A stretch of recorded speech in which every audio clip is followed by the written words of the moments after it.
Hello friends, welcome to my channel Apurba graphics school. আপনাদের সকলকে আরেকটিবার নতুন একটি ভিডিওতে স্বাগতম। আজকে আমি আপনাদেরকে দেখাবো যে এমএসওয়ার্ডে এই যে দেখেন বড় হাতের এ এবং ছোট হাতের এ, এই কাজটা কিন্তু অনেকে আসলে আমরা পারি না। হ্যাঁ, ছোট্ট একটি কাজ, আমি আগের থেকে সব কিছু রেডি করে রাখছি আপনাদের বোঝানোর জন্য। তো দেখেন এখানে যদি আপনি হালকা করে টাচ করেন তাহলে কি আসতেছে, চেঞ্জ কেস। তার মানে চেঞ্জ কেসটা কি, এটা আজকে আমরা শিখব। দেখেন মনে করেন যে আপনি যে কোনো কিছু লিখতে পারেন, আপনি কোনো প্যারাগ্রাফ লিখতে পারেন, হ্যাঁ, আপনি কোনো এরকম শখ করে কিছু লিখতে পারেন, আপনি যা কিছু লেখেন না কেন কিন্তু সেটা অবশ্যই ইংলিশে হতে হবে।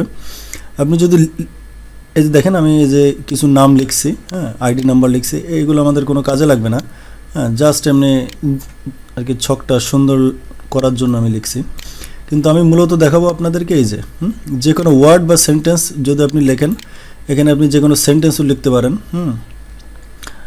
তাহলে এই জিনিসগুলো কিভাবে বড় হাতের অক্ষরের, মনে করেন যে এখানে আছে কি সব কিন্তু প্রথম অক্ষর বড়, আপনি যদি লক্ষ্য করেন দেখবেন প্রথম হাতের অক্ষর বড়, তারপরে সব কিন্তু ছোট, তারপরে আবার এই ওয়ার্ডের প্রথম অক্ষরটা বড়, তারপরে সব আর কি ছোট, এরকম করে প্রত্যেকটাই কিন্তু আছে।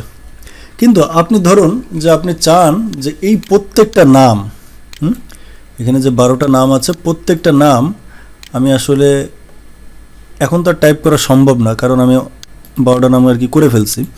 এখন আমি এক ক্লিকে আমি চাই যে এটাকে আমি সব কিছু বড় হাতের অক্ষরে করব। তাহলে সেটা আর কি কীভাবে করব, এগুলো সিলেক্ট করতে হবে। অবশ্যই আপনাকে প্রত্যেকটা ঘর কিন্তু সিলেক্ট করতে হবে, মাউসের বাম বাটন চেপে ধরে আপনি প্রত্যেকটা ঘর সিলেক্ট করবেন। করার পরে এই দেখেন এখানে যদি আপনি বাম বাটন দিয়ে ক্লিক করেন, এই দেখেন এর উপরে মানে কার্সারটা রাখলে আপনি বুঝতে পারবেন UPPER আপার কেস, তার মানে সব কিন্তু বড় হাতের অক্ষর হবে। ও কিন্তু দেখাই দিচ্ছে, হ্যাঁ, সব ওয়ার্ড কিন্তু বড় হাতের। দেখেন আমি যদি এটার উপর ক্লিক করি, দেখেন সব বড় হাতের হয়ে গেল। হ্যাঁ, এবার আপনি চান যে না আমি প্রথম অক্ষর বড় থাকবে, তারপরে সব ছোট, তারপরেরটা সব আর কি ছোট থাকবে, সেটাও হবে। এই দেখেন এই যে সেন্টেন্সের প্রথম অক্ষর কিন্তু বড়, তারপরে সব ছোট। সেন্টেন্স কেসের দেখেন সব কিন্তু ছোট। আমি যদি এটা ক্লিক করি এটার মতন হবে। এই যে প্রথম অক্ষর বড়, দেখেন রহিম হোসেন প্রথম অক্ষর বড়, তারপরে কিন্তু হোসেনের প্রথম অক্ষর কিন্তু ছোট, এবং সব কিছুই কিন্তু ছোট। আমি যদি চাই যে না আমি এখন কি করব, আমি সব কিছু ছোট হাতের অক্ষরে লিখব। এই দেখেন এটাকে বলা হয় লোয়ার কেস। দেখেন সব কিন্তু ছোট হাতের অক্ষর, কোনো কিন্তু বড় হাতের অক্ষর নাই।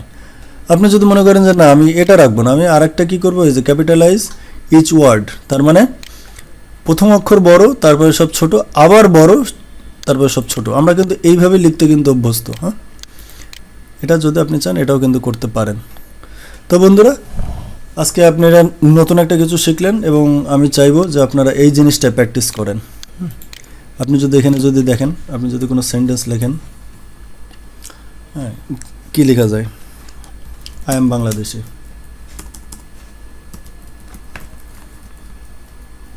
দেখেন এটা যদি আপনি প্রত্যেকটা সিলেক্ট করেন, সিলেক্ট করে আবার যদি এখানে আসেন, এখানে যে যদি প্রত্যেকটা বড় হাতের অক্ষরে চান, দেখেন প্রত্যেকটা বড় হাতের হয়ে গেছে। হ্যাঁ, আবার আপনি যদি মনে করেন যে না, কিন্তু আপনাকে অবশ্যই সিলেক্ট করে কাজ করতে হবে। হ্যাঁ, যে না আমি এখানে লোয়ার কেস দেবো, তাহলে দেখেন আই এম বাংলাদেশে, সব কিন্তু ছোটো হাতের অক্ষরে। হ্যাঁ, তো এইভাবেই কিন্তু কাজ শিখতে হবে। আমি যে জিনিসটা শিখালাম আপনারা অবশ্যই আপনাদের ল্যাপটপ বা ডেস্কটপে অবশ্যই প্র্যাকটিস করবেন। তো ভালো থাকেন, এবং যারা আমার চ্যানেলের সাথে আছেন অবশ্যই সাবস্ক্রাইব করবেন, শেয়ার করবেন, লাইক করবেন। আর যারা নতুন, আমি অবশ্যই বলবো যে আপনারা যদি ভিডিওটি ভালো লেগে থাকে অবশ্যই সাবস্ক্রাইব করে আমার পাশে থাকবেন। তো ধন্যবাদ, সকলে ভালো থাকেন।